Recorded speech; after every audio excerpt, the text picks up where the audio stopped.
Welcome to Jews on Film. My name is Harry Adensasser. As always, I'm a former film major and a current Droog, or should I say Jew. And I am joined this week, as always, by my co-host, Daniel Zana. Hey, Harry, how's it going? My name is Daniel Zana. I'm a documentary filmmaker, video editor, and still a Jew. We've got actually a very special guest this week. Our guest is a professor of film studies at Bangor University in Wales. He is the author of several books, including The New Jew in Film, Exploring Jewishness and Judaism in Contemporary Cinema, and Stanley Kubrick, New York Jewish Intellectual, and Eyes Wide Shut, Stanley Kubrick in the making of his final film. So it should be pretty clear to our listeners why we were so excited to have him join the podcast. So Nathan Abrams, welcome to Jews on Film. Well, thank you for having me. I'm also a Jew. Then you are, for the record, more than qualified to discuss today's movie, which is A Clockwork Orange by director Stanley Kubrick. Nathan, like Harry said, thank you so much for joining us today. We want to start out just to sort of set the table a little bit and ask a few questions before we dive into the movie and its themes and things like that. The first question is, growing up as you did you grow up in Wales? No, I'm from North London. As I like to say, I'm doubly exiled, once from Israel, twice from North London. So growing up as you did in North London as a child, what did Jewish film mean to you growing up? Are there any titles that stuck out, or in your family, what did Jewish film mean to you? You've totally thrown me on that one. In my family.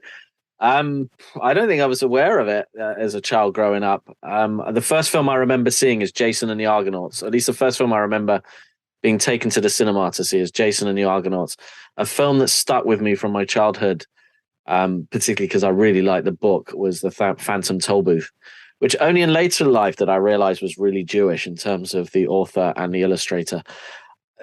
If I was to think now, Fiddler on the Roof, but that could be a memory that I've just inserted back in. I wasn't really aware of Jewish film or being Jewish film. I will give a couple of sort of childhood memories. The films that I remember watching growing up were spaghetti westerns, the Clint Eastwood spaghetti westerns, and James Bond. It's a big ritual in the UK that every Christmas, there was a James Bond movie on the TV, and even my dad, who wasn't one. I mean, the TV was upstairs in our house; it was banished from the living room, and my dad would occasionally climb the stairs to watch a James Bond movie.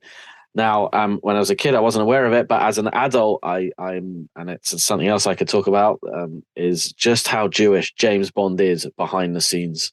But I didn't know that as a kid. Wow. Now we got to have you back for another, Jews on Bond. Yeah, and you have to pick which one of the ones would be the ones you want us to talk about. Right. Yeah, there's so many in there for sure. Yeah, right.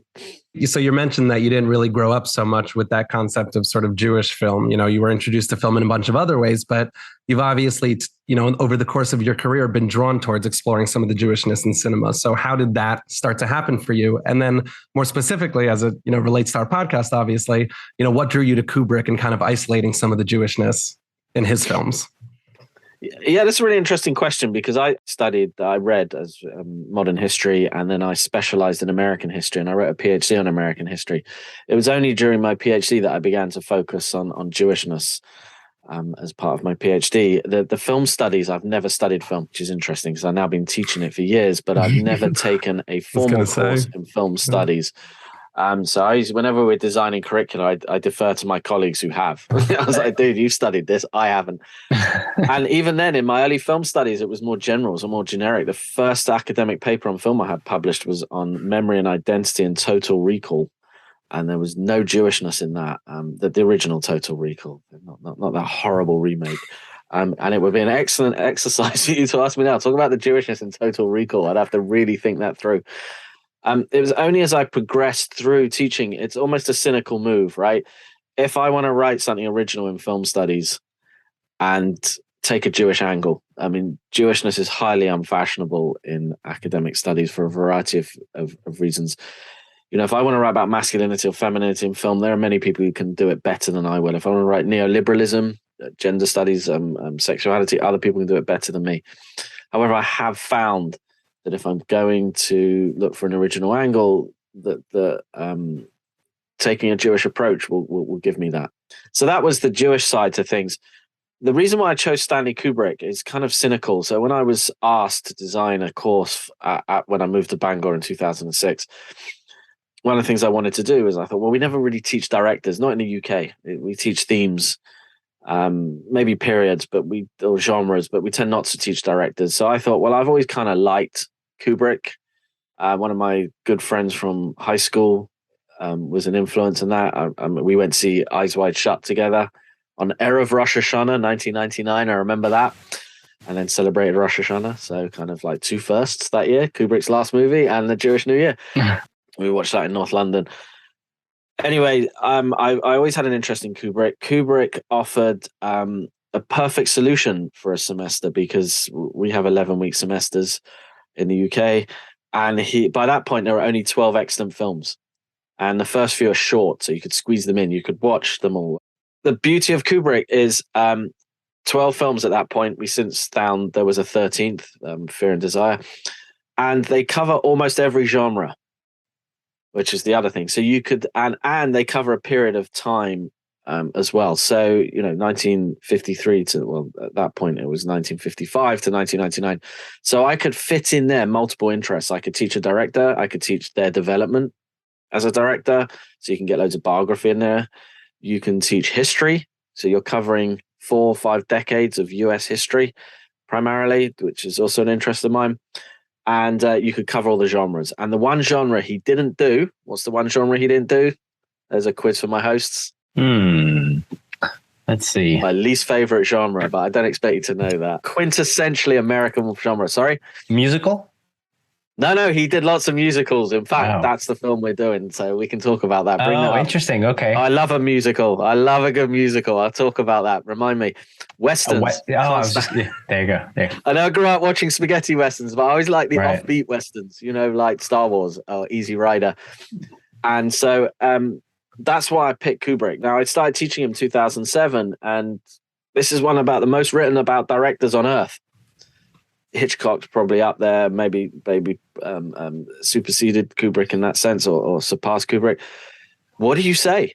What do you say that's new? And the one thing that I realized that I could contribute was I came up with 3 things that I'll call ethics, ethnicity, and archives. So we had access to his archive. It was open in 2007. It's in London, so that was convenient. 2, I wanted to look at his ethnicity. Only one person had written a book about Kubrick as a Jewish director. That's a guy called Jeffrey Cox, who did a book called The Wolf at the Door. And his argument is Kubrick always wanted to make a film about the Holocaust and never did. But the film he ended up making about the Holocaust was The Shining. Controversial thesis. Not sure I entirely agree with it, but the research he did was impeccable. The third thing I wanted to look at was I'd call it his ethics, but I wanted to place Kubrick in his intellectual milieu. So prior to doing film studies, I wrote about New York intellectuals. I wanted to use that research and say, well, what would it look like if we put Kubrick in that milieu? I'm not saying he is one, but if we compare him, and that opened up a whole different world of what might he be reading, what debates might he be responding to, what might his ethics be in terms of. And I was really influenced by a book called Ethics and Ethnicity about David Mamet, who again I think is a fascinating Jewish screenwriter and director. He's more on the nose with his Jewishness. He puts it in there deliberately, something like Homicide. So there's a cracking book about weasels and wise men, it's called. And that really influenced my approach. But Mamet studied Midrash. Mamet studied Torah. He became much more Jewish, right? And so he's much more open about putting it in there. Now, we can't make the same claims about Kubrick. If there's Jewishness in Kubrick's films, we can talk about this. Is it there intentionally? Well, we can debate that. My approach is I don't care. Right. I mean, it's interesting you say that. In doing some research for this episode, I pulled up a New York Times article it's called Nice Boy in the Bronx. I think it's from 1971. How did Kubrick come to such a pessimistic vision of mankind? From observation, he replies laconically. Knowing what has happened in the world, seeing the people around me, he says it has nothing to do with anything that happened to him personally, nor with his Jewish background. So, I mean, it's essentially Christian theology anyway, that view of man. This is regarding Clockwork Orange, but yeah, it's kind of interesting that, he kind of disowned any sort of Jewish connection a little bit, Yeah, it's interesting because I think, I would dispute what that article says, which is even if it's his words, because firstly, if he had a pessimistic view of the world, right, Jewish history is going to give you one. Yeah. Right. This is a guy born in 1928 the final solution is implemented in 1942, he's 13 years old. That's his bar mitzvah year. He didn't have a bar mitzvah. And he's growing up in a post-Holocaust world, and some of his extended family were murdered, and he knew that.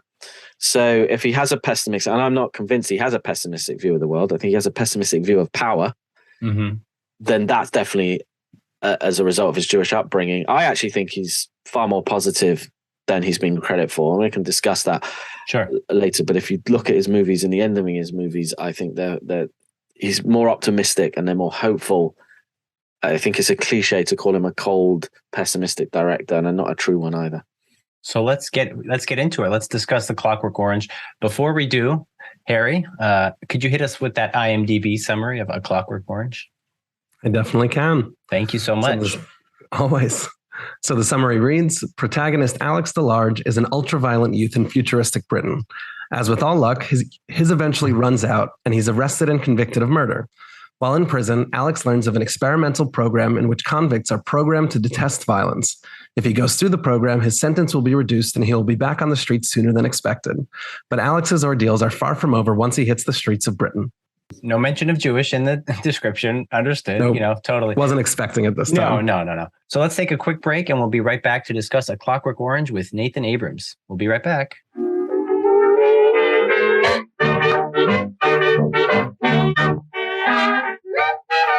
Welcome back to Jews on Film. We're here with Professor Nathan Abrams to discuss A Clockwork Orange.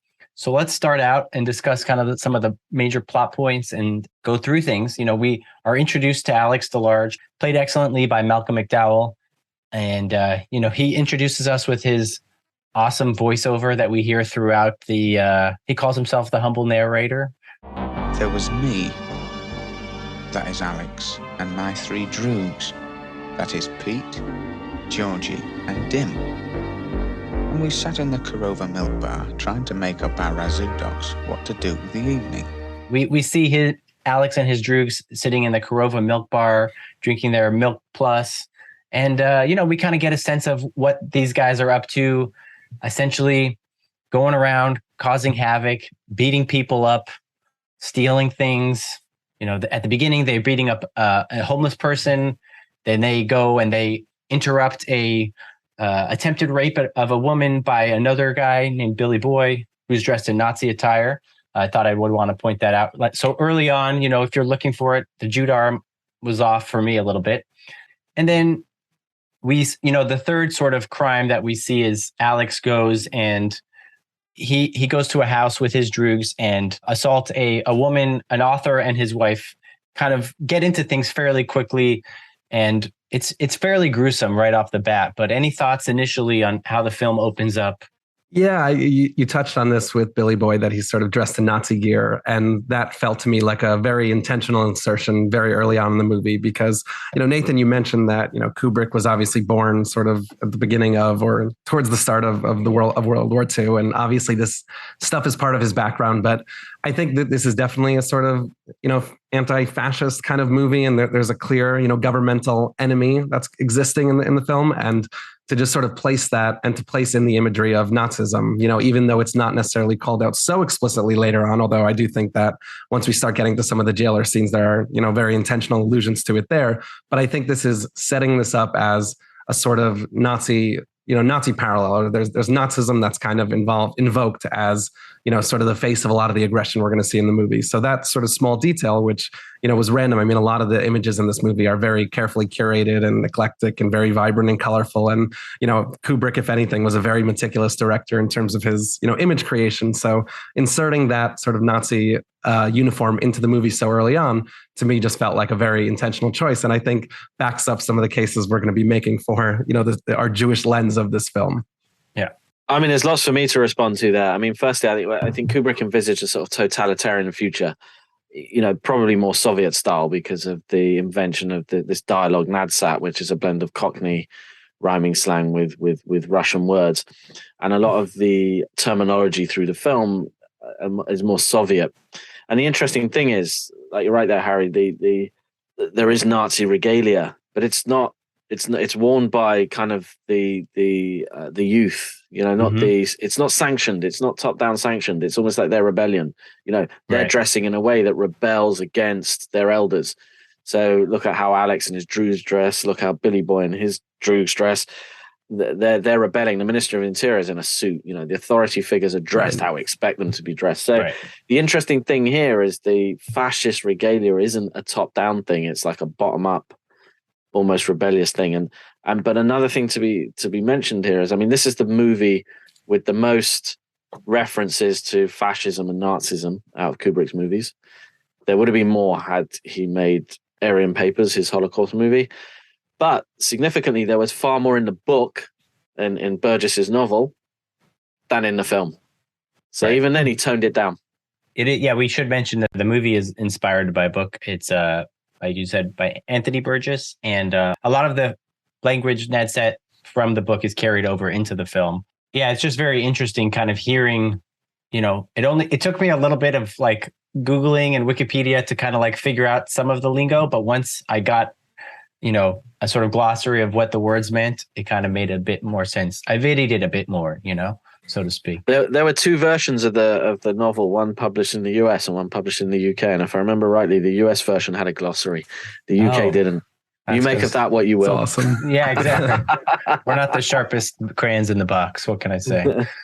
The thing is, in the film, I think reading it's a bit difficult. Reading, I think you do maybe need that. But in the movie, with the visual context, it kind of begins to make sense, doesn't it?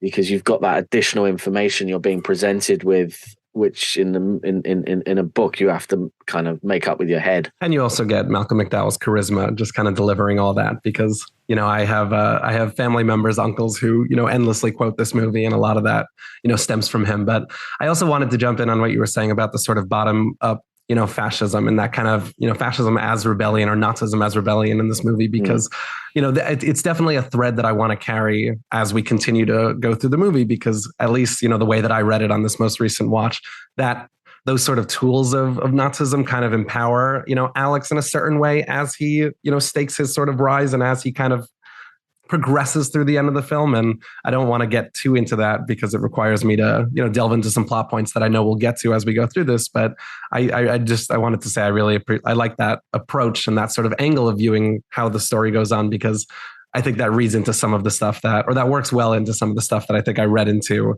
some of his later progression. And I just wanted to set that up. As we continue through the plot, sort of after the Druids have gone on their initial crime spree, he gets a visit from his like social worker, I don't know, I guess not a parole officer, but his Mr. Deltoid comes over and talks to Alex, make sure he's doing well and staying out of trouble. And, it's kind of an awkward scene, sitting next to him on the bed, he's lying down and then he just grabs his junk and he's like, stay out of trouble. Okay, kiddo. It's a bit intense, but, Alex then, proceeds to get dressed up in his very different attire, as you mentioned, Nathan, that, the Droog's outfit is very plain, white, bowler hat, like a jock strap, eccentric cufflinks. But, he goes to the record store and he's dressed in this sort of like really nice purple trench coat with a cane and everything. So he picks up a couple of ladies at the music store and they proceed to have this sort of marathon sex session backed by classical music, which kind of adds to the overall, in general, if we haven't said so already, this film has quite a bit of violence, quite a bit of sex in it. So keep that in mind if you're planning to watch it. As things progress, his Droogs sort of feel like they've been cheated a little bit and they kind of want to assert a little bit more dominance in the group. They don't really like the dynamics of what's been going on.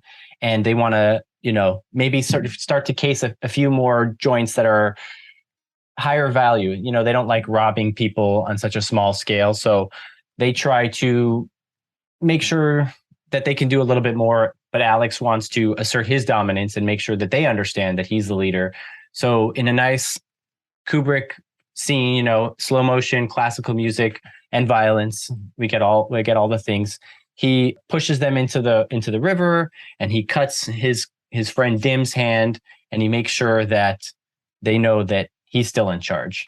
I definitely want to jump into, just slow down with some of the scenes that, we're Sure. covering here, because Sure. I do think that there's obviously a lot of important stuff. And it's funny because when you were talking about the sort of, sex marathon scene that's backed by classical music, and you said, it's worth pointing out. And you gave a warning for, all the sex and violence, and that was, Sure. needed and important. I appreciate that. But I thought you were going to point out the use of classical music, or the use of music in general in this movie. Oh, because, sure. We could definitely talk about that. And that's obviously, there's a really big sort of like cultural thematic, comparison where it's, the association of violence with, quote unquote, beautiful art. And, we didn't even mention that in, that sort of first attacking scene that you were talking about, that, very violent, assault and rape scene, that there's this iconic moment where Alex starts basically singing, Singing in the Rain, sings the lead song from that, right. or the quote, the title song from that movie, and is, sort of kicking and kind of beating these two people, this man and woman,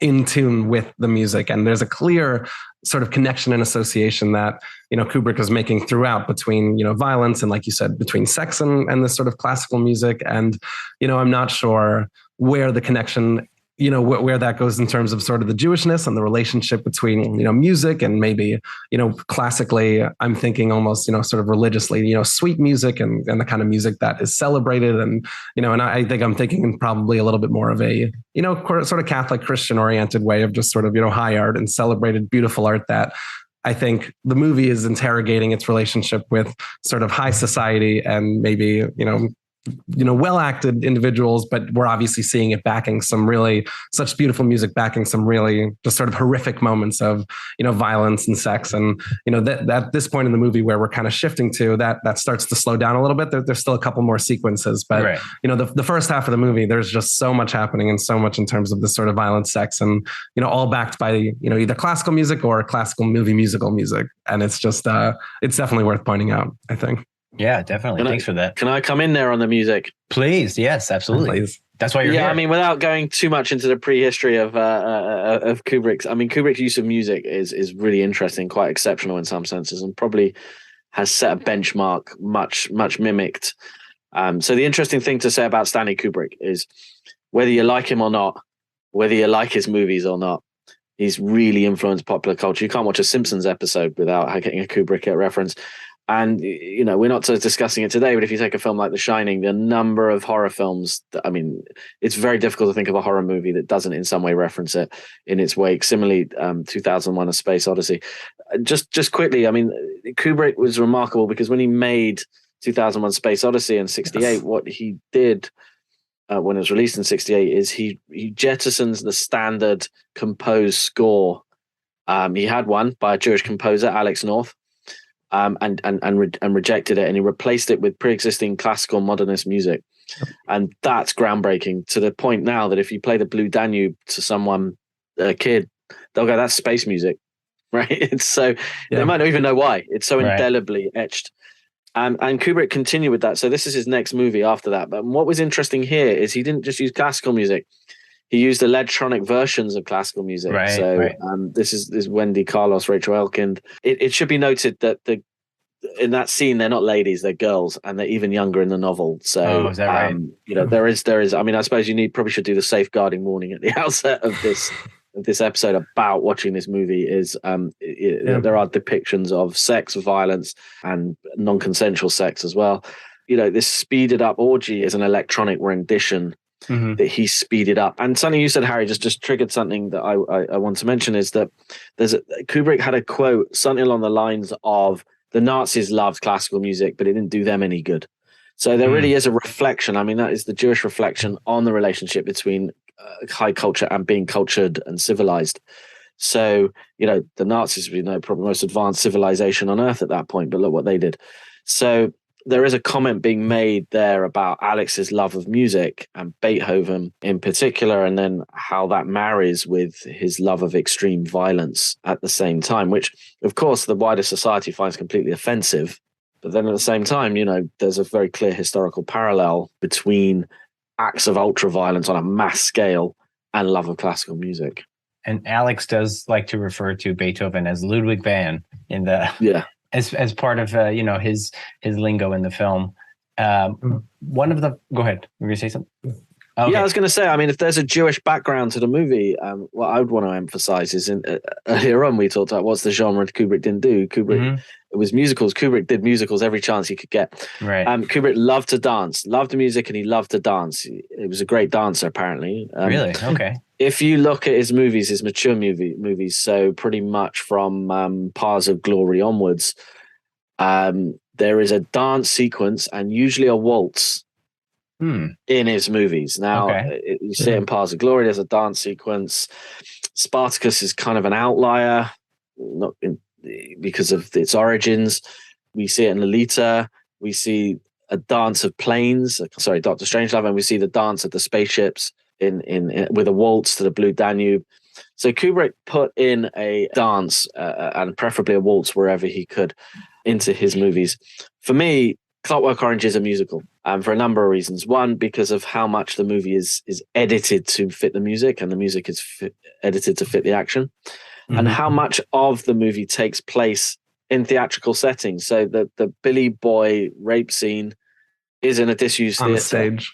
Yeah. Right. Alex, the way it's lit when they're beating up the tramp is almost lit like top lighting, as if they're on a stage. When Alex is abused after coming out of prison, he's on a stage. So there is a self-conscious use of theatrical spaces with the music set to it. So, and the violence is very balletic, very choreographed, very balletic.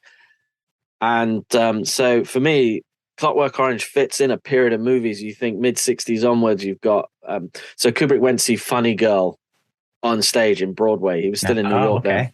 And he wrote a couple of letters saying, "I love Barbara. She is the best." And he thought about casting her in a later movie. I'd have to rack my brain for how serious he was, but he wrote her name. I'll make of what you will that Kubrick was a Barbara fan. It gives a different spin on Kubrick, right? Right. But, Funny Girl, 68, Oliver, which wins the Oscar in 68 over 2001. Whoa. The Producers, probably influenced by Dr. Strangelove. You got Fiddler on the Roof. 68 to 71, 72 is this period of great Jewish musicals. So for me, this is another, great Jewish musical. It just doesn't present itself either explicitly as a musical or as Jewish. Nice. I totally agree with you there. I mean, the way you were talking about how this is cut like a musical, and I was trying to mention this, but during the Singing in the Rain sequences, and it's very gruesome. He's kicking them in the stomach, but you hear the sort of grunting from the people he's beating, like in key, sort of in tune with the music. And what's interesting is it's also, I think, he's doing the same trick he did with 2001, like you mentioned, sort of repurposing older music and kind of putting it in a new context and giving it some weight. And he's obviously doing that with the Singing in the Rain music. And I actually heard some of the filmmakers there were very upset with the sort of negative associations he was creating, interesting. With their art. Right. But the Singing in the Rain was an improvisation, right? Really? So it's not scripted. Malcolm McDowell claims credit, Kubrick claims credit, someone else claims credit. Of course, people always classic. That stuff fans like, but it was definitely improvised. And when you look at how Alex, he comes on with the cane, the soft shoe shuffle. He's like a tap dance. Right. It's very performative. So there's a very kind of self-conscious, almost meta nods to the musical. Yeah, Stanley Donen, another Jewish director whom Kubrick knew, was upset. Oh no, it was who's the guy in the movie that sings it?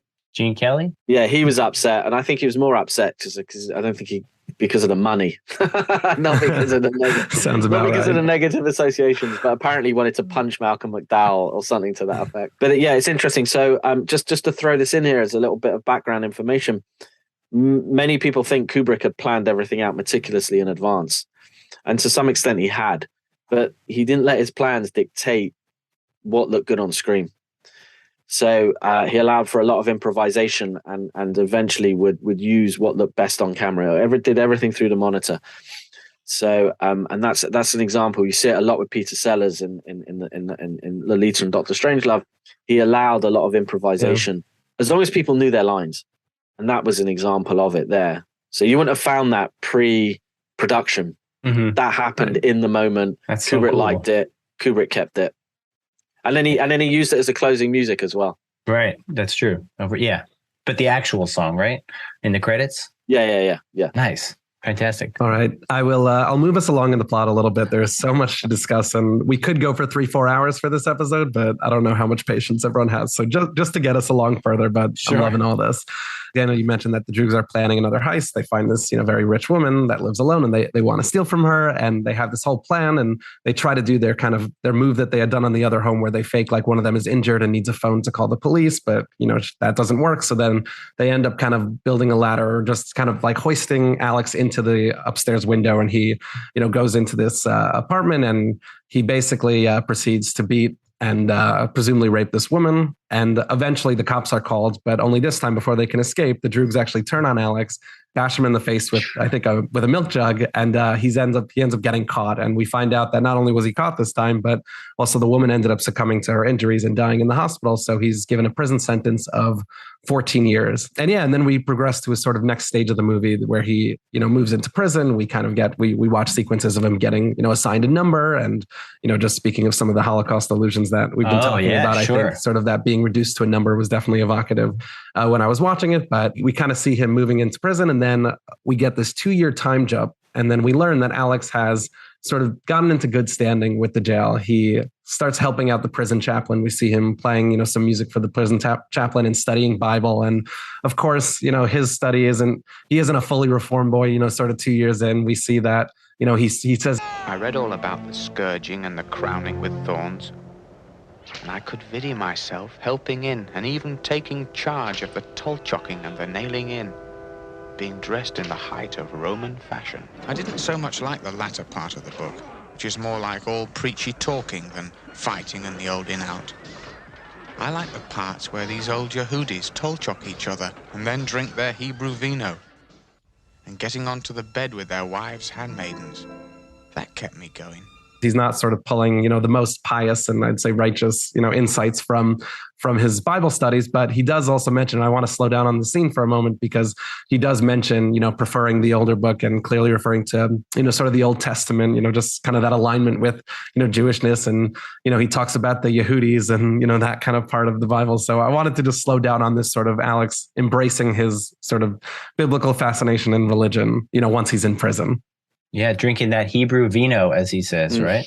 It is very interesting. There's a lot of things, just little things as we're going to like put a little breadcrumb for you, so that at the end of the podcast, I thought something was really neat that Alex was injured by Dim. Alex had previously cut Dim's hand, so now Dim had injured Alex with the milk jug on his head, kind of like an eye for an eye sort of thing. That's maybe Old Testament biblical kind of thing. One thing I was gesturing to Harry on the video was the armband. I thought it was interesting that Alex was wearing sort of like a nice suit, but he also had like a red armband on his arm that kind of was like a not so subtle nod to like Nazism, things like that. His scene where he gets into jail initially and is sort of giving away his cigarettes, his ballpoint pen, his comb, his things like that.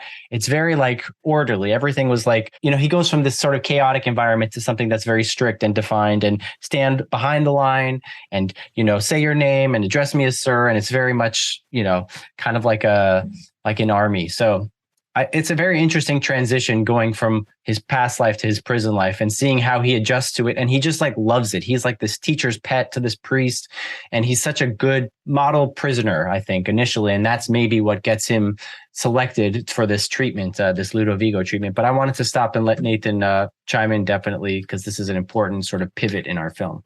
Yeah, some things to pick on. I mean, what I'm really interested in and what my shtick is I particularly like exploring movies. So I do a couple of things. To me, Fiddler on the Roof, The Jazz Singer, yeah, they're Jewish movies. No disrespect to a podcast, anything else anyone's doing. But they're kind of obvious. They're on the nose. We know the Jewishness. So what I'm really interested in is, firstly, movies that can be read as Jewish that don't obviously present themselves as Jewish, because they might have a Jewish director or elements to it. I'd take it even further. It's kind of like a parlor game. Give me a movie and I'll make it Jewish, right? Like The Room, the Room as in the worst movie ever made. I've written about that as being a Jewish movie. I'm not being 100% tongue in cheek, but I call this approach midrashic. And by that, I mean, it's an interpretation. It's not meant to be taken literally. And it doesn't matter what the creator intended, just like midrash, right? It's ours. So to give a few examples from this movie, that over the plot sequence bits that you've just mentioned, I mean, the milk obviously is significant. We could talk about the milk, Land of Milk and Honey, that sort of thing. But it's the casting here. So the cat lady is played by Miriam Carlin. Miriam Carlin was a well-known, he used a lot of British television actors. Kubrick loved British actors for two reasons. One, they were there. Two, they knew their lines, right? Because most of them were classically trained. And so Miriam Carlin, well-known TV actor, she was known as the female Peter Sellers. Jewish actor, had starred in Kubrick's previous movies. He puts her in this role, this very, she's a very unsympathetic character, possibly not the most attractive looking in the way that he presents her. And it's a very big shift from the novel, where she's far older and she's surrounded by this pornography. So we get this kind of age-old association of Jewishness and perversion, Jewishness and pornography, right.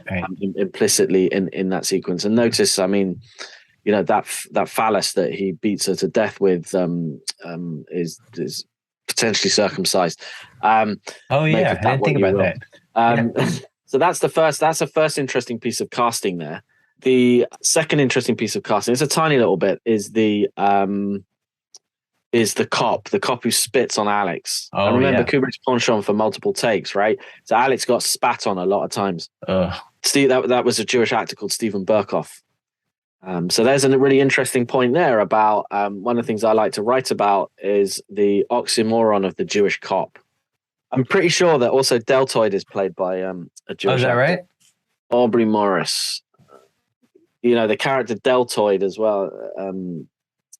Another interesting character, particularly the role he plays, the way he interacts with Alex in the scene that you mentioned when he grabs his crotch, and how we could read that. So some of Kubrick's choices of actors are interesting. And one of the things that I'm keen to emphasize is whilst the ethnicity of the actor playing the character doesn't, confirm the ethnicity of the character, it gives us a potential clue to reading Jewish, all right, or the possibility. So, what I'm always trying to say is that just because the actor's Jewish doesn't make the character Jewish. However, it does give us a potential, ammunition to making the argument, right? Whether Kubrick intended it or not. Sure. So out of those sequences you've mentioned, and again, the cat lady is very interesting because she's rich with jewels and that, sure. Right? So there's another stereotype in the way he says jewels. Jewels. Oh yeah. Yeah, the way you guys say droogs. Over all this, of it, exactly. Sounds like Jews. I would just want to jump on that thread you were talking about, the casting of Jewish characters in these sort of cop roles and what that means. And, interrogating that concept of the sort of Jewish cop, because that actually, I think, fits a lot into some of the reads that I was having. I mentioned this earlier about the Nazification of Alex's character and that kind of progression. And, and this obviously stems from reading this film as very directly, interrogating, concentration camps, World War II, Nazification. And I think we've made the case that a lot of it really is there. But I think that his sort of progression in the jail, and it had me thinking of the concept of Sonderkommando, and especially when I was watching it, but also when you were talking about the sort of Jews, acting as cops and policing. And the Sonderkommando referred to Jews in concentration camps, Jews during the Holocaust that were sort of given power as officers over their fellow Jews. And it was this very morally complicated situation where to save their own lives, they had to be responsible for persecuting other Jews. And it just felt like that was a thread that is kind of existing in this prison statement. We mentioned before Alex is wearing the red band when he's become sort of reformed, when he's become this sort of do-good, religious fellow. But it's almost like he has become, in order to escape his sort of being jailed, he's had to embrace that sort of mode of being the jailer, right, of being, the kind of Nazi. And those allusions, I think, are there because I also made note there's a sort of later scene, and we referenced, getting into this, the Ludovico treatment, this kind of treatment that he's volunteering for. But in that scene, when it's kind of being introduced, when they have a sort of roundup of prisoners and they're kind of talking about it, one of the officers makes a remark about cram criminals together and what do you get? Concentrated criminality. Crime in the midst of punishment. I agree, sir. What we need are larger prisons, more money. Oh, not a chance, my dear fellow. That language concentrated was and even just the imagery of there was very evocative of concentration camps. And just reading the prison as this sort of Nazi concentration camp, Alex is reformed by, being a do-good and like just kind of, warming up to the guards and kind of taking on a role of being he becomes effectively this sort of agent for the state because he volunteers himself for this large process that's supposed to reform his behavior.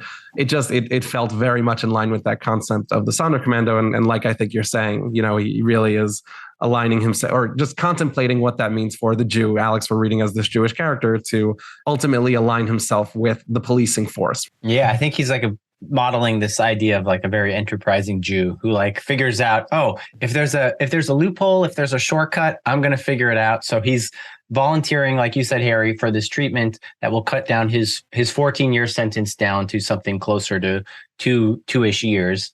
And he signs up for it without knowing much about it. He's just heard murmurs of it. So he talks to the pastor about it, who says that it's not a good idea, but when there's a demonstration of all the prisoners together, the Minister of Interior comes and they look at all the prisoners. Alex speaks up.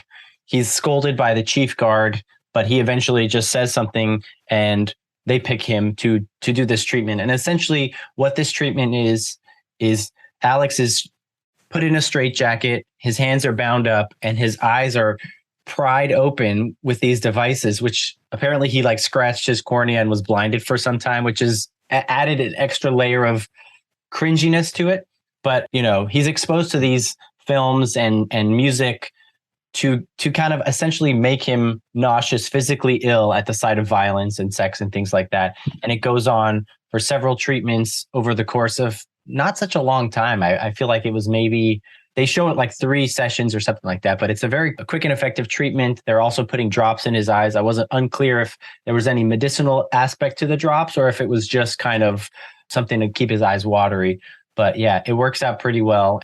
Just a couple of things on the treatment. I mean, first of all, right, they inject him with some, serum that kind of induces nausea so that he starts to associate it. And we get this very sort of Pavlovian kind of association with, these feelings of nausea that are triggered by just increased violence that he sees on screen. The one thing I wanted to point out before we moved on is that I actually read that the sort of eye drops that he's getting in there, it's not medicinal. It's actually practical because he can't blink. His eyes are drying out. And the actor, so to speak, that's administering those to him, it was actually apparently just a doctor that was on set to ensure that his eyes didn't dry out from the scene. So there's something very interesting and practical going on there. But just I wanted to pause on the actual sequences he's watching, because one thing we mentioned earlier, we were talking about, Nathan, you had mentioned this association between, Nazis and the way that they were viewed as this sort of peak society in terms of their culture, in terms of their arts, in terms of their, love of classical music, and how could they simultaneously perform violence. And what we see is in the first sequence, we don't get to see sort of this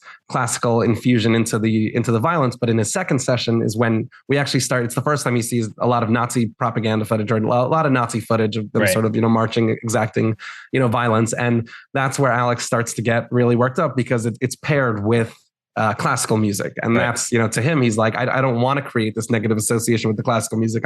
I love that. That makes me happy. But, like you were saying, Nathan, like there's such a clear linkage between showing the Nazi footage and showing this, otherwise, like we said, high art, beautiful music. And it's definitely playing into that, that thesis, that idea you were talking about of, how could you simultaneously like this most beautiful, renowned art and also be capable of such terrible things? And they're really toying with that in the scene. Yeah, the interesting thing in the world of the film, the Beethoven is just serendipitous, that they discover as the Beethoven's in what they're showing him, that he loves it. But the interesting thing, like I said earlier, is in the book, the footage that they're shown is much more graphic, and of the genocide itself. We don't see any of that. But you see a lot of marching with Nazis, right? Yeah, and some bombing of cities, right. and not say that isn't bad, but we don't see the kind of Holocaust footage that we probably everyone here grew up watching. The Schindler's List type thing. So that's really interesting. I mean, there's a couple of points I want to come in there, because what kind of really motivated to make Kubrick make this movie is to do with this this Ludovico technique, as he calls it, with this aversion therapy. Is B.F. Skinner's was the big name in psychology up to that point, and he dominated psychology with aversion therapy, and Kubrick was reacting to that. And I read a great quote somewhere later on after writing my book that there were two types of psychology in the world at that point. There was Goyish, WASP psychology, and that was aversion therapy, and then there was Jewish psychology, which was something different. And you can really see in this that implicitly Kubrick is adopting a Jewish psychological position of disagreeing with aversion therapy. Mm-hmm. I mean, that's what the movie's about, is he wants to take a position on Skinner, and he's explicit about that in interviews. He really disagrees with Skinner's position. And so there's just a wider bit of context. It's not necessarily Jewish, but the whole idea of brainwashing is very interesting, because you think of the Manchurian Candidate, the novel, and then the film, which is 1962, I think.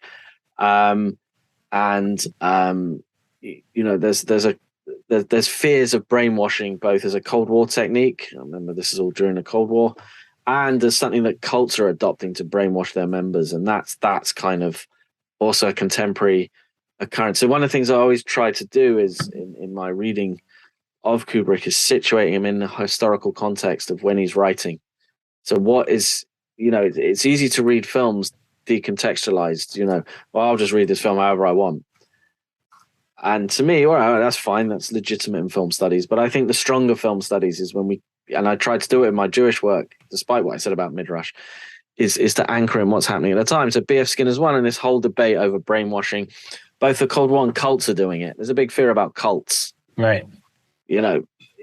Especially as late 60s, early 70s, and that they brainwash their members. So I think the films make an intervention in those debates as well as larger debates about the role of the government in a totalitarian / fascistic society. And I think that's why these sequences, because to me, the most graphic, all right, this is a difficult one, but the most graphic non-sexual violence, okay, I'm not going to put it on the level of sexual violence, done in the film, isn't any of the beatings that we see. It's what's being done to Alex. Right. His eyes being clamped open. There's something so visceral about that. Yeah. Eyes. And think of the motif of eyes. You referred to his cufflinks, the whole advertising, the fact that one eye is made up. Yeah. Right. The other isn't. The advertising emphasizes it. The whole, there's something, and in Freud's essay on the uncanny, he talks about eyes and the Sandman. And so that bit of the eye being clamped open is it's very hard to watch. Yes. I mean, I think we're all kind of used to watching screen violence, unfortunately, right? Beatings. Right. Yeah. But we don't often see people with their eyes clamped open. No. And I think even 51 years later, it's hard to watch that sequence and not cringe. So to me, Kubrick's argument in this movie is the worst violence being done in this movie is what the state is doing to people like Alex. Right. Robbing him of this source of individuality and creativity, which then is self-reflexive. Because Kubrick, here's an anecdote. During 2001, he was there with, during one of the evenings with some of the cast and other directors, and they were talking about taking acid. And Kubrick said, well, I don't want to take drugs. And they were like, why not? He said, because it might interfere with the source of my creativity and I might not get it back. Right? What he would be certain is the aversion therapy would interfere with the source of creativity and he wouldn't get it back. So I think, in a sense, Kubrick's putting himself in the position of Alex and therefore making the argument the worst violence that's being done is what the state's doing to Alex. Gotcha. I was going to just say one thing about the eyes is that I remember a while ago, very long time ago, in a college class where we talked about comic books and things like that. It was a thing in horror comics in like the 1950s that people would always like stick like knives and things like very close to the eyes as like the worst possible sort of, horrific thing to sell more books. And it seems to, have been very effective in this scene. I wanted to just jump ahead to what you were talking. Could I just throw in one thing there? Please. You just made me think. Great. Well, I know. At least in the UK, what is it that parents always say us when we play with something dangerous? Careful, you can have an eye out. Oh, okay. No, don't say, oh, you could chop a hand off or your arm off or a leg off. Or at least the idiom in the UK is you can have your eye out. Like, there's something in that. I haven't really explored that, but Sure. I think there's something so precious about the eye. I mean, think of Get Out, right? Think about a director heavily influenced by Kubrick. Sorry, spoiler. For sure. And really, riffing on The Shining and Eyes Wide Shut. There's an explicit reference. And what's the most important thing in there? Eyes. There In it the is. name, yeah. Yeah. There's a Jewish movie. There it is. We're going to have you on for the sequel. No question. Definitely. You're our go-to Kubrick. There's clearly more in there. Exactly. The one thing I want to touch on is that, you were talking about the sort of stripping away the, his creativity, and there's a lot of moralizing that starts happening in the movie about the ethics of what's going on here. And just one thing I wanted to touch on was that, they mention when Alex is complaining about, taking away Ludwig van from him, right? He's like losing his love for the music. And one of them says, well, I guess this will be the punishment aspect, because one of the big debates, for them in the film at this point is, if we're reforming this person and just letting them go back to society, is he actually being held accountable for everything that he's doing? If we're going to treat him like he doesn't have to serve the rest of his sentence and he's fully reformed, yes, he's not going to lash out and act any more violence, but does he deserve punishment for everything that he's done before then? And we'll get through this, but a lot of the rest of the film is him kind of being faced with vengeance from a lot of the people he wronged. But just to move the plot along a little bit, after he finishes this treatment and he's effectively cured, we kind of fast forward 2 weeks and there's this demonstration. And like we were talking about earlier, it's performed on a stage. It's very carefully lit, and it's a real presentation. And someone basically comes out onto the stage as part of the demonstration and starts insulting him. And as Alex kind of moves to fight back and punch this guy and push back, he's overcome with nausea. He starts burping very disgustingly and kind of falling over. And then there's then they try to show his aversion to sex. So a naked woman actually comes out and stands over him. And it's this, incredible sort of downwards looking up shot. I mean,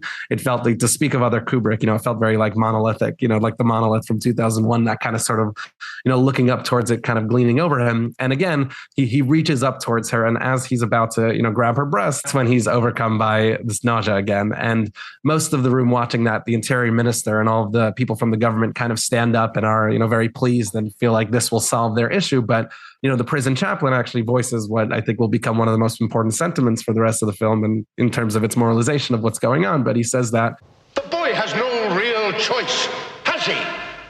He ceases to be a wrongdoer.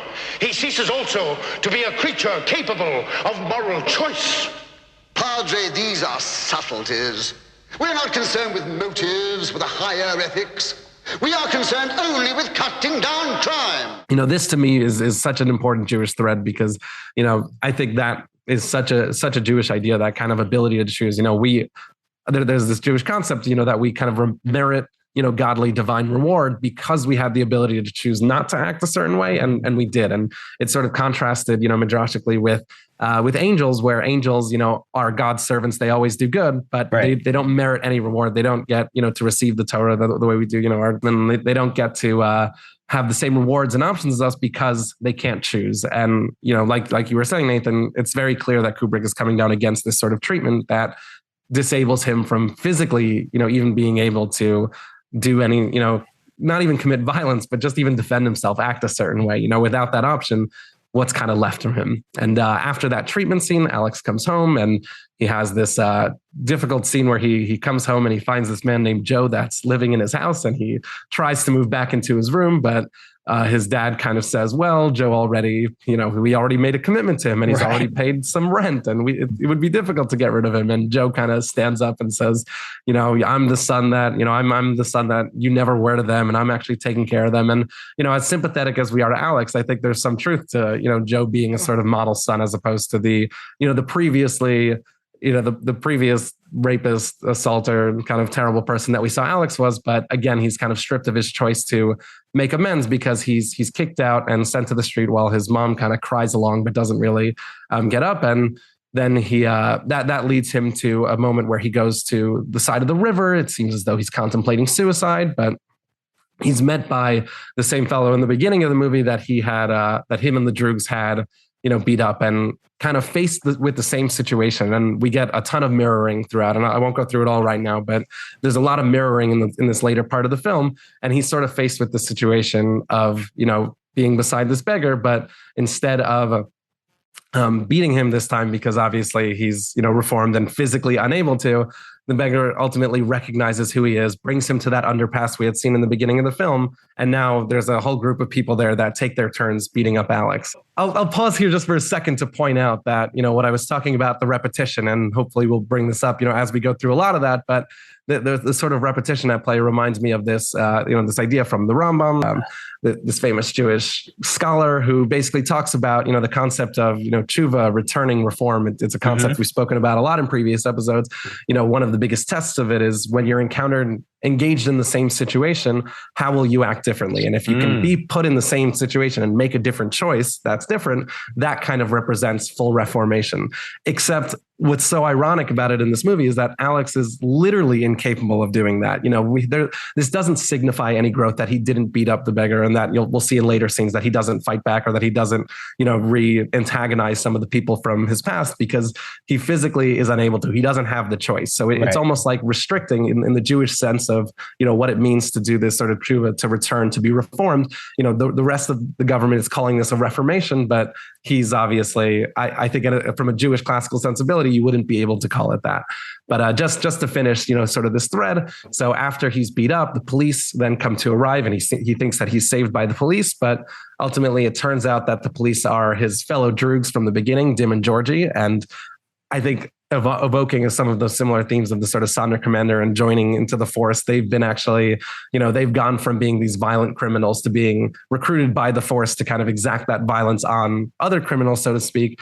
And they basically beat up Alex and stuff his head into a cattle trough and leave him as sort of destitute as we've seen him, since he's kind of left prison in the film. And I'll pause there, because then that sets up, one of the big final sequences of the movie.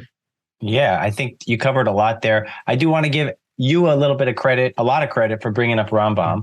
I want to give Alex a little bit of credit for giving tzedakah to the homeless person. I believe he does give him, right? So, he did have a choice not to, and he chose to. So, that's nice. That's true. Yeah, I'm just trying to find my mitzvahs where we can, and I think overall, there's a lot to say. I'll just choose a few things here and there. Again, leaving those breadcrumbs.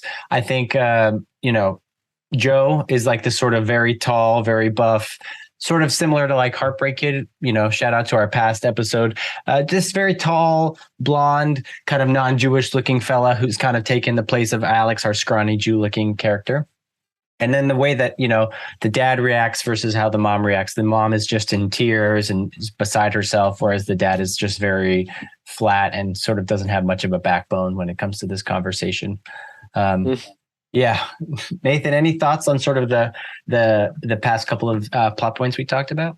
Yeah, I mean, I wanted to come in there and just say Kubrick's position in this movie is probably the closest to normative rabbinic Judaism. I mean, you just said that, Harry. And so, for me, Kubrick's most religious movie is 2001. Right. As an experience, but in terms of its kind of imagery, this is his most philosophical movie, but it's kind of its most religious in conception, because Burgess was a Catholic and that's how he envisaged it. But in the position Kubrick takes, it's the closest he comes to normative rabbinic Judaism. But the interesting thing is he puts the position, the words, the moral core of the movie is the padre, right? This rather kind of comical figure.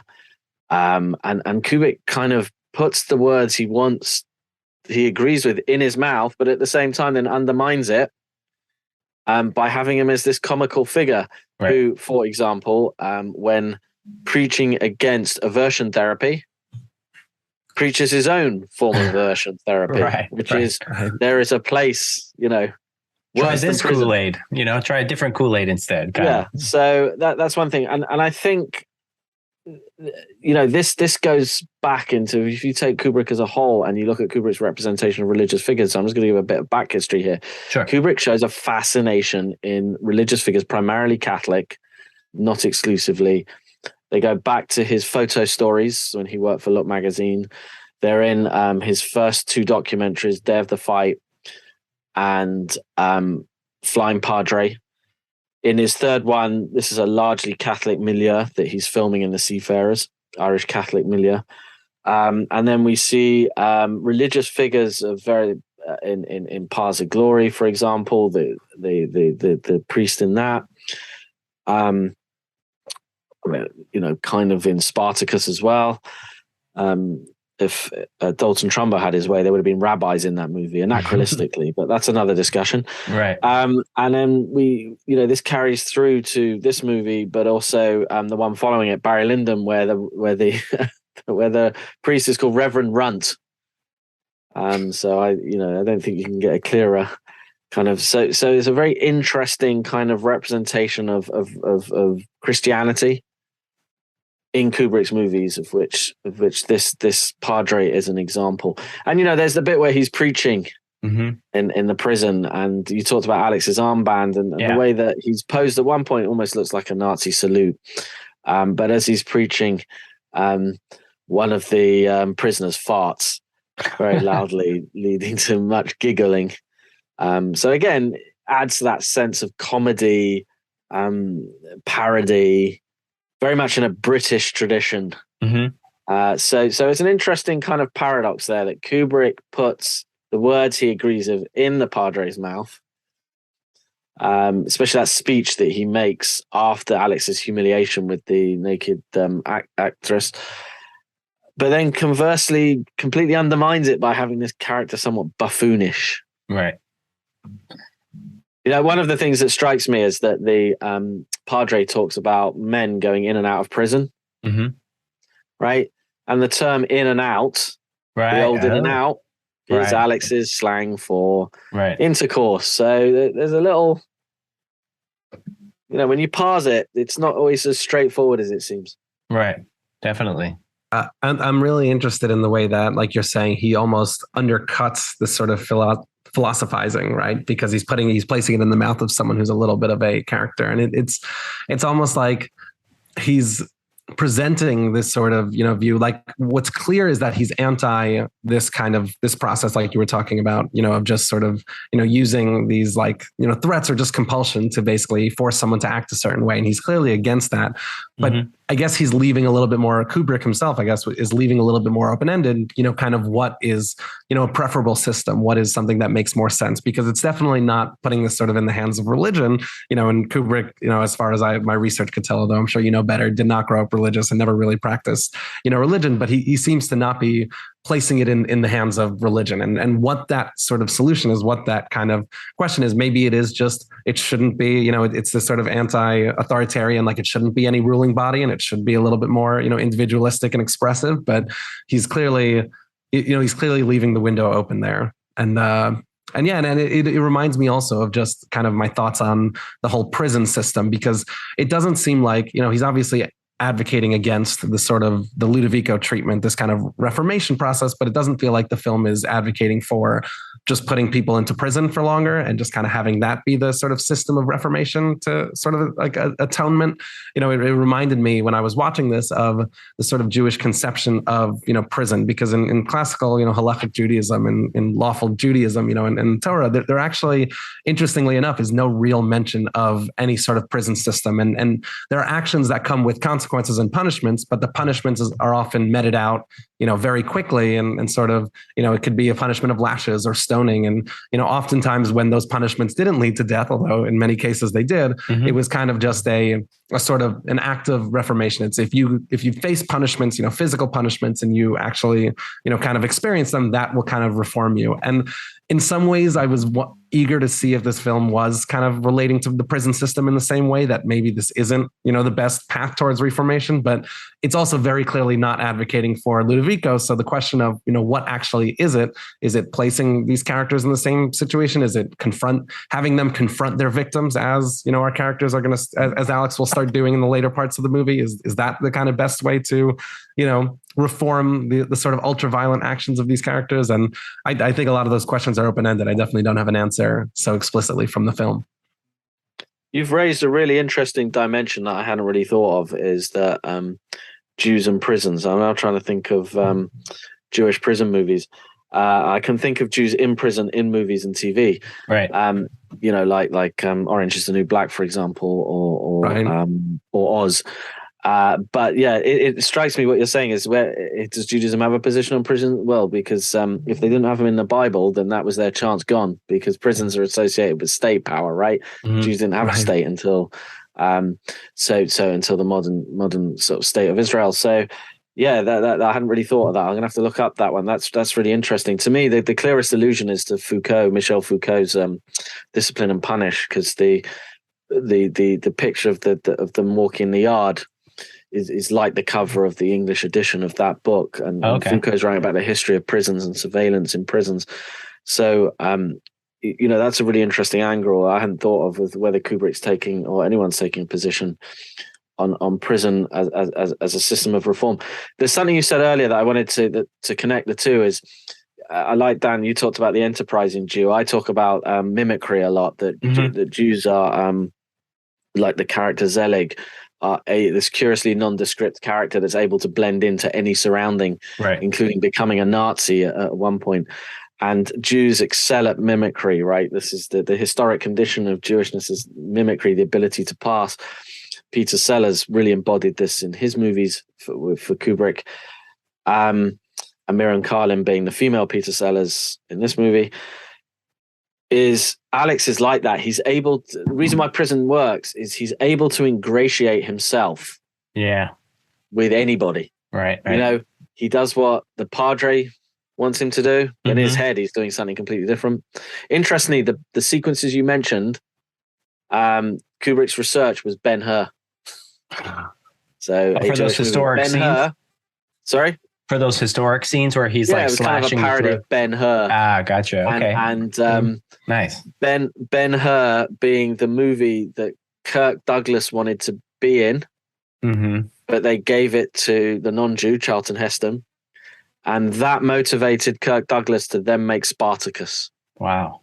To get back at them, which he did, and then hire Kubrick for Spartacus, making Kubrick into the director that we know and love today. That's awesome. Or know and hate today, depending on where you stand, which he wouldn't have been without Spartacus. So there's a very interesting little nugget of information there. But what's interesting is Alex ingratiates himself first with the Padre, then with the people doing the Ludovico treatment, then with the Minister of the Interior. I mean, he is the mimic par excellence. But it also shows the inefficacy, the uselessness of the prison system, right? Right. Because he's not reformed. He's just adapting. He's mimicking to what he needs to do. Yeah. Yeah. It's interesting. I wanted to kind of pick up, I had a few like threads, but I think it's probably not worth it. Like you were talking before about like the Jewish like punishment system. And I wanted to relate because I had this thing like in day school where we did like a Torah fair project, and we like would take a certain aspect of the Torah and like do some sort of research about it. And the one that I chose as like a little kid was like, of course, the torture methods that they would do in biblical times. And you mentioned a few of them, like lashes and stoning and stuff like that, but you missed out the two best ones, which I think was beheading. And then also where they would pour like molten lead down your throat and it would burn out your organs. So what I did for that Torah Fair project is I took an X-Men action figure and I like put a soldering iron and I put some like solder in his mouth and I wrote all about it. And, I just thought I would call that out because there's a lot of good, juicy ultra violence in the Torah as well. So, which X-Men figure did you use? Colossus. He's Russian, but questionably Jewish. But as long as it wasn't Magneto or something, obviously Jewish. Yeah. But that was a total aside, and But I wanted to kind of pick it up where you left off, Harry, and kind of get us home, at least through the story, and then we can kind of get into things. So after Alex has been dunked in this cattle trough and sort of left for not quite dead, but nearly there by Dim and Georgie. He stumbles in the rain, in the dark, to a house with a bright sign that says home.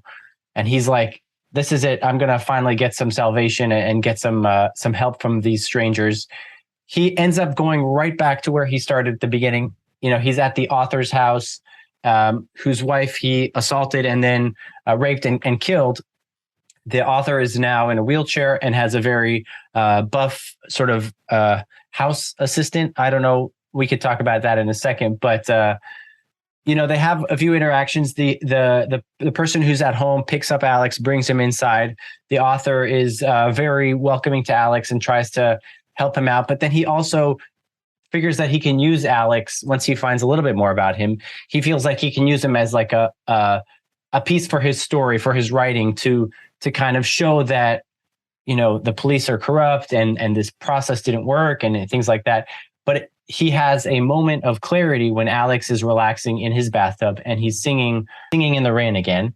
And that suddenly gives that writer a flashback, a horrible flashback of when he was and his wife were beaten and his wife was raped and killed.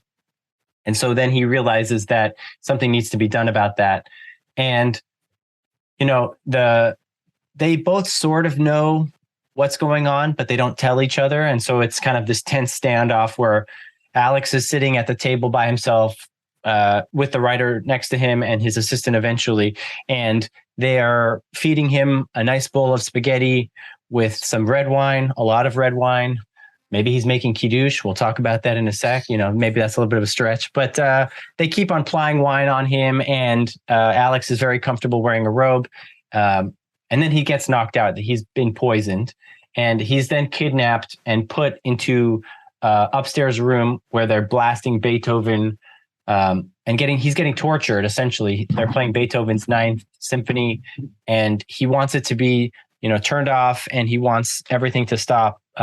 It's at this point that he decides he's going to commit suicide because he's done. So he jumps out the window. He gets very injured, but does not succeed in killing himself. He wakes up in a full body cast back at the hospital.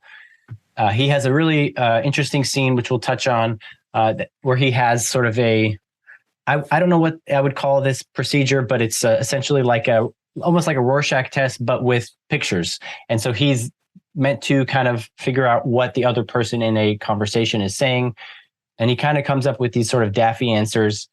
In our sort of closing scene, the Minister of Interior comes to visit Alex, and they have a long conversation about how they're best buddies and friends help each other out, and you're going to help me out. And then as soon as Alex signs on for, being the Minister of Interior's friend, all the people come in the room.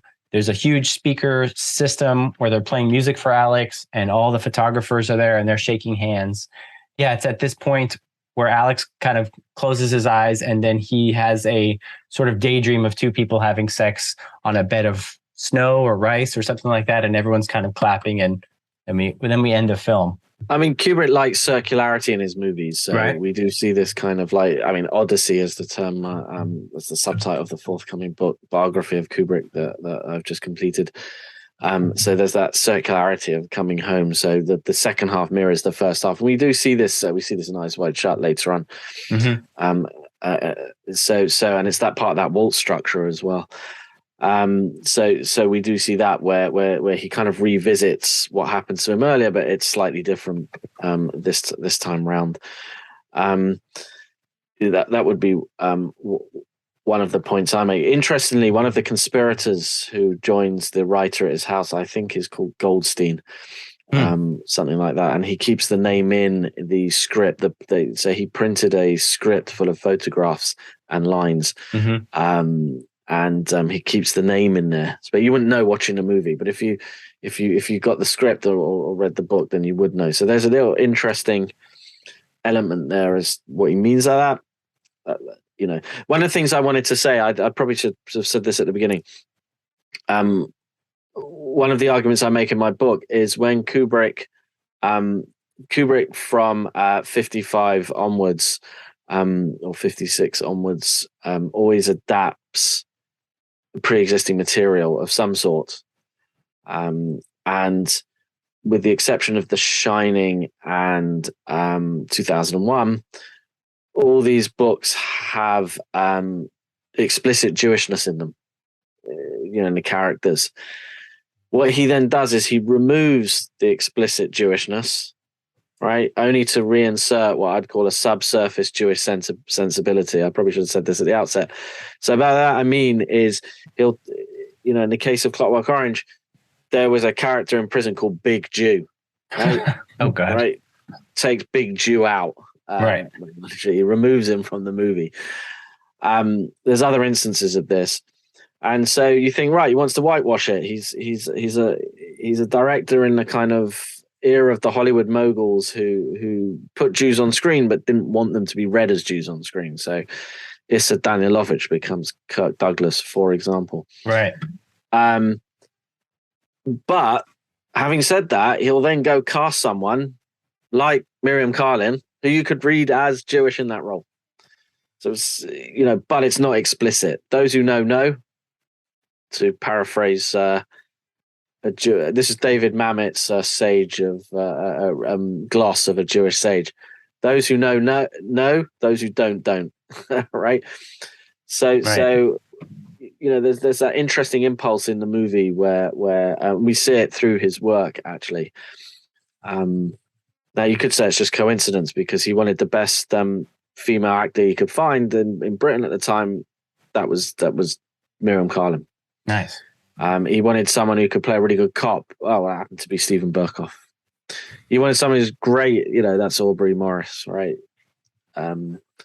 So I just throw that in there. I probably should have said it earlier, and about how one of the sort of ways that we can read Jewishness into the movie. Yeah. I will, I'll just wrap up sort of some of the, stuff that's going on at the end where I just think that, first of all, you mentioned this, Daniel, but he obviously is serving as a sort of political pawn for, the writer. He's kind of, and that's kind of a space that Alex has occupied throughout the movie, kind of being used, for other people. And one of the threads is him losing his ability to, choose. It comes with the stripping of his agency as well. And he's been reduced to this political pawn because he can't really venture out and do anything for himself at that point because he's just so stunted, and you get the impression that he can't defend himself. He can't do anything. Yeah. But he seems more than happy to go along with it because it serves to benefit himself, Always, right. Always. And I think you're totally right about that because that's kind of what the big, thread at the end of the movie is. He's been shifted into a new pawn, right? Well, I want to point out actually here this sequence because he's then confronted by the interior minister, visits him and all of a sudden assumes Alex as a new sort of pawn for, the very opposite purpose. He says, "We want you to regard us as friends. We put you right. You're getting the best of treatment. We never wished you harm, but there are some who did and do, and I think you know who those are. There is also a certain man, a writer of subversive literature, who has been howling for your blood. He's been mad with desire to stick a knife into you, but you're safe from him now. We put him away." And what I thought was so fascinating is that he kind of blames. "We tried to help you. We followed recommendations which were made to us that turned out to be wrong. An inquiry will place the responsibility where it belongs." And it's this sort of absolving, themselves from guilt that I think it's that same removing them, any agency from themselves. It's that, I don't know who to ascribe this kind of phenomenon of just sort of blaming, if you can always send a trail back, of sort of blame. Well, I only acted this way because of how my parents raised me, or I only acted this way because of society. And it just continues this thread, I think, in this movie of kind of shifting off the blame and kind of removing that from, removing that agency from each of the characters. It's almost like the scapegoat in Judaism, like taking the sins of all of yourself and throwing it into a scapegoat, and then the Azazel, right? The goat that you throw off the cliff. Yeah, no question. There you go. I think Alex becomes that, for a lot of people. He's sort of pinned as either this mode of, here's what's wrong with our society, or here's how we messed up, or look, he's on our side again. And he's kind of given that weight, even when he lacks the agency to actually, do anything with it other than just sort of enjoy himself, which, by the end of the movie, he announces that he's cured because he's able to think about, sex and violence in a way that doesn't trigger nausea. And it's this kind of ironic, after all of the reformations that he's undergone, it feels like, in the same cyclical, sense that you were talking about with Kubrick, he's kind of right back where he started, and that's his cure. Everything that's kind of happened to him has taken him off the path, and somehow, back where he belongs is, all is right again. Right.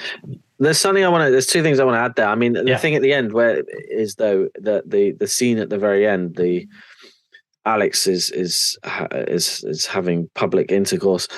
It's socially sanctioned because, you know, the people he's being applauded by well-dressed people in Edwardian dress, strangely enough. So it's socially sanctioned intercourse that's being applauded, and it looks consensual. I mean, some people might argue that, but to me, it looks consensual. So thus, but both elements of that show that things have changed. Right. You know, whereas early in the That's film, true. it's non-consensual and it's not socially sanctioned. The other thing that something you guys just said that I wanted to pick on, it's the key theme, I think, for Kubrick. I talked a little bit about my 2018 book, but I did a chapter called Kubrick and Childhood from another book called Bloomsbury Companion to Stanley Kubrick.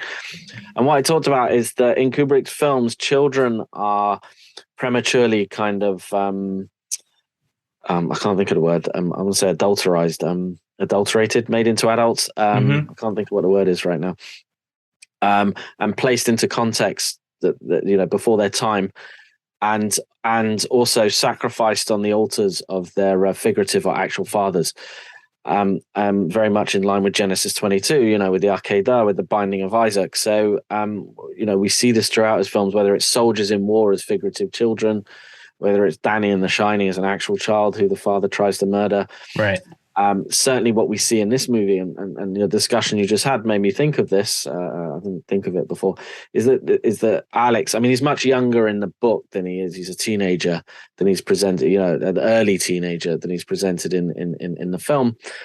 Obviously, as played by Malcolm McDowell. He's the figurative child in all this, sacrificed, certainly for the second half of the film, by the different symbolic fathers, whether it's the people administering the Ludovico technique, which I should have mentioned, to me sort of recalls somewhat the experiments of Joseph Mengele. The writer is sacrificing him to his own ends, and then the Minister of the Interior, which is really interesting. I love that designation because that minister probably has no interiority. Another little, like amusing kind of like name there.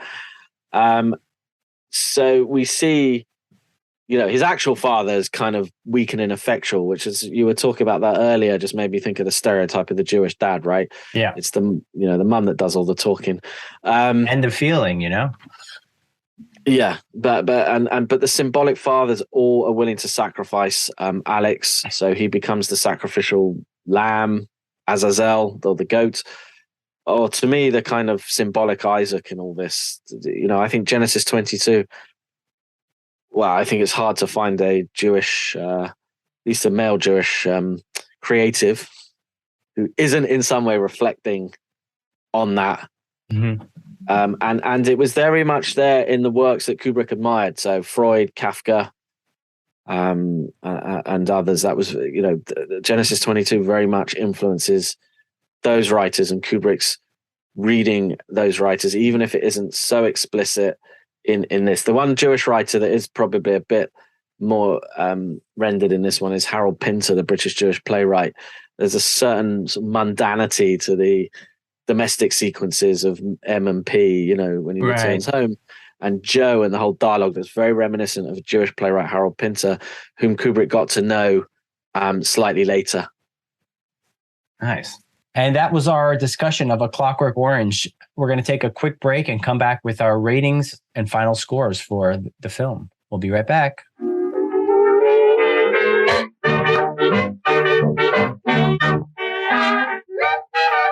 Welcome back to Jews on Film. This week, we're joined by Nathan Abrams and discussing Stanley Kubrick's A Clockwork Orange. And just for the last part of our episode, we're going to do what we always do.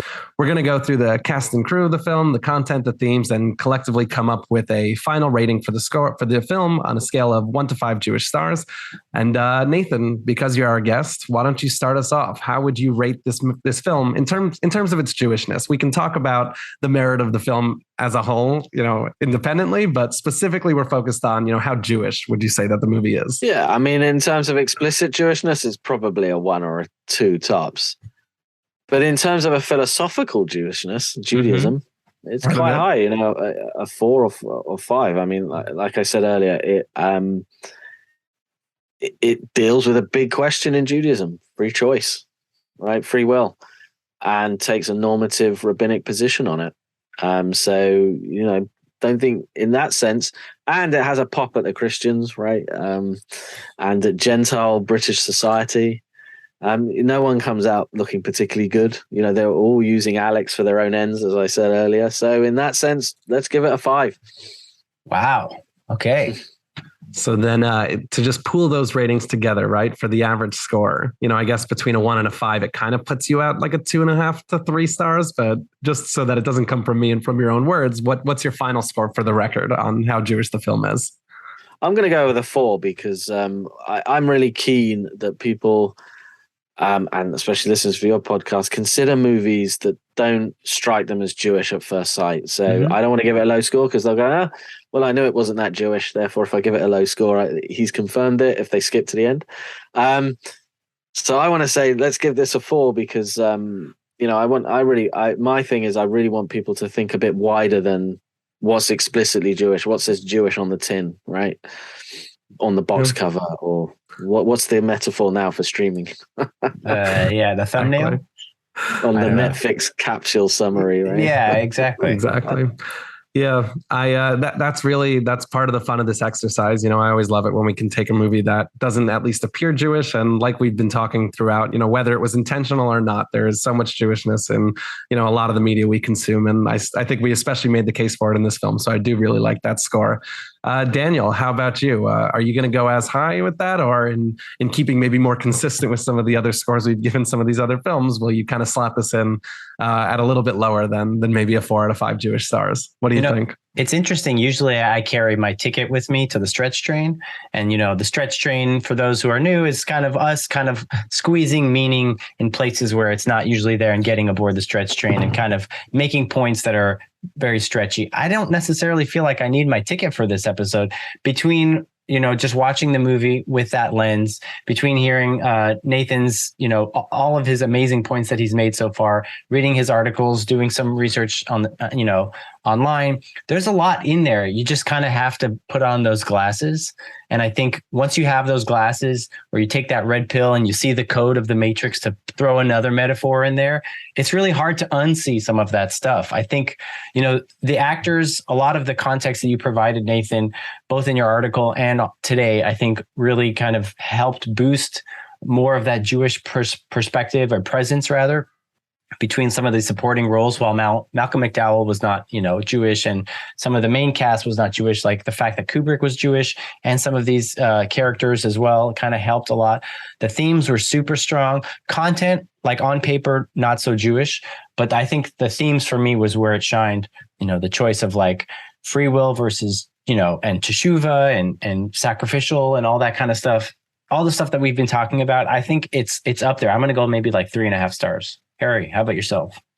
Well, I'm pleasantly surprised. I mean, I appreciate, the exercise, and I love the idea of kind of highlighting the Jewishness that exists in the film. But I surprisingly am going to kind of weigh in on the other side of it a little bit, just because I do believe in, the philosophy and the Jewishness that's kind of embedded there thematically. And I think that our read today that we've kind of done over, and I don't know how long this episode is going to end up being, but kind of feels like over the last 2 hours, has definitely been, is grounded and definitely is legitimately there. But sure.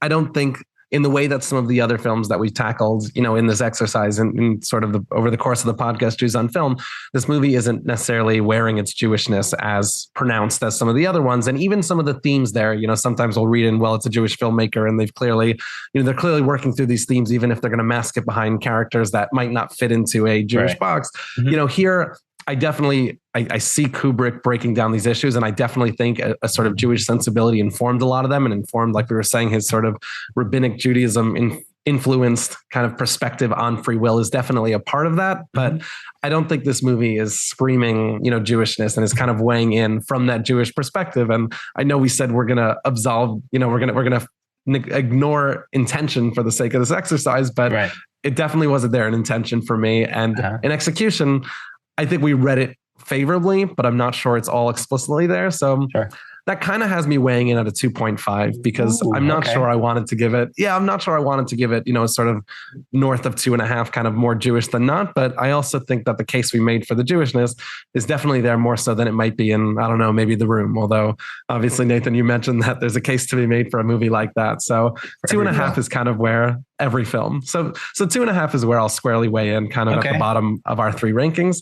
Definitely. But that also brings us to our final question. And we discussed over the break, Nathan, what the meaning of, is this good for the Jews or not? And the answer to what we answered to you was, it depends how you think about the question. And I'm interested to see what you've kind of formulated in the interim. So what do you think? Is this movie good for the Jews? Well, it's a highly controversial movie that that was banned in the UK, or well, not banned, but we were unable to view it in the UK for a long time because of copycat crimes and death threats against Kubrick's family. No, it's not good for the Jews, and also it still remains a controversial movie that people have trouble watching today. So, in the sense of, if someone is watching this movie and thinking, "Well, a Jewish director made this horrific movie with a Jewish message at its core," then no. But on the other hand, as a intelligent interrogation of a key Jewish philosophical religious concept that fits into the era of great Jewish musicals, then yes, it is good for the Jews. So I'm hedging my bets there. It's part of the exercise for sure. Daniel, what about you? Do you think this was good for the Jews, bad for the Jews, or somewhere in the middle? I think since we've been so deep in this film, as far as just like analyzing every little thing and calling it out, I think I'm going to maybe step back and zoom out, get out of this sort of trench that we're in, and just kind of read it more simplistically and sort of say that, like, most people who would watch this film would not think, it's a Jewish film, and therefore wouldn't have much to say about Jews in this film. Despite all this discussion we've had, I think on the surface, very surface level, I would say that people would be like, oh, this is a Jewish film. I think this is a good one to dissect and to look into. But from the surface, because there's not so plot-wise and things like that, there's not a lot Jewishly, I think, people might just be indifferent. Harry, what about yourself? Yeah, I definitely agree with you that this is a movie that, most people watching might not be watching with this sort of Jewish lens that we are, and might not take that. But it's funny, when this question was raised, my mind immediately went to the scene where he's talking about, preferring the Old Testament and kind of envisioning the sort of the concubines and kind of that lens of it and the violence. And if you are not familiar with, the Bible, Old New Testament, and that's kind of your window into it, and it's, this insane sort of, horrific, ultra-violent character really is into the Old Testament, that might not read so well for us. But I guess taking the more macro sort of meta lens, as a, very well revered. I mean, Stanley Kubrick being one of the most, revered filmmakers of all time. And even just if someone listened to this episode or just did some research and discovered that he was Jewish, I think that's in its own way a very good look for us. So I'm very proud to claim this movie, as our own, this filmmaker, even if it's one that's, very, like you were saying, Nathan, just very controversial and upsetting, and one that, my mom has been, shout out to my mom, has been pretty good about keeping up with the films that we've been doing for this podcast. But this one might not be one that I'd recommend to her if she'd never seen it, because it's definitely graphic in its own way. So in that sense, I don't think this one is dictating most people's feelings on the Jews, but if it is, good and bad, same as usual. I wanted to ask one more thing to you, Nathan, and we might cut this. We'll see what happens with the sort of answer. But when right before we started recording, this was actually a movie that Daniel and I had picked. Although we obviously went Kubrick because it was something that we knew you had thought about a lot. But you mentioned to us that A Clockwork Orange is actually your least favorite Kubrick film. And I was just wondering, where that might come from, and if any of this discussion in the last couple hours of conversation has made you, rethink that a little bit, or maybe just enjoy the movie on a new level. And maybe I'm just overreaching, but would love to hear your thoughts on that. There's one thing I wanted to add, actually, that something you said that I should have said earlier, that you just isn't it? And I think you just said it. Isn't it interesting that Alex draws more inspiration from the Hebrew Bible than he does the New Testament? Right. What does that say? Exactly. No, don't get me wrong. I mean, there's two reasons why I think Kubrick's mature movies endure, why we discuss them, and we'll be discussing them far longer than some other ones. And they are, firstly, they usually push the envelope technically somehow. They're very technically adept. If they don't introduce a new process, which a lot of them do, something that's then copied later on, widely adopted, they're very technically adept. And then the second thing is they're intellectual. That was the subtitle of my book, Stanley Kubrick's New York Jewish Intellectual. They're very intellectual. They contain ideas. They're deep. And the reason is he did a lot of research, pre-production research, and he read around this topic. I mentioned B.F. Skinner. He would have known B.F. Skinner. He would have read around B.F. Skinner. So, of course, I always admire A Clockwork Orange, on those two levels. One, he filmed it extremely quickly, very cheaply, $2 million. He used the latest technology at the time, radio mics, telephoto lenses. Most of it was shot on location, apart from very few sets. So he used what was available and did it very quickly and very cheaply to please his new paymasters at Warner Brothers, right? The most Jewish of all the 7 of the 8 Hollywood studios, and the only one with any balls, according to you can cut that bit if you want, but anyone with any balls, according to one actor, because the first to sort of fight against the Nazis with Casablanca, right? Another great Jewish movie. So but the thing is here, it's with those two things, technically a adept movie, and with this use of music and editing, with the violence, has pushed a process that other people haven't done. And it's full of ideas. I mean, very deep, this movie. You could see this being taught across a range of disciplines: film studies, religion, philosophy, Judaism. My personal reaction is it leaves me cold, and not because I object to any of it. I just, it just doesn't connect with me on a level, my favorite is Dr. Strangelove. Okay. After that, we're probably looking at his 3 final movies: Eyes Wide Shut, Full Metal Jacket, The Shining. Well, 4, Barry Lyndon. Are probably my favorites. I admire 2001. How can you not? But in terms of some, it's like a piece of music, right? And a piece of music, not that I know much about music, but you could pull it apart, all the musicology, be explained why that is a great piece of music, like a pop tune. But do you feel it? Does it hook and grab you? And that's very personal, right? And no one can really explain. I love hip hop because I love the bass line. Okay.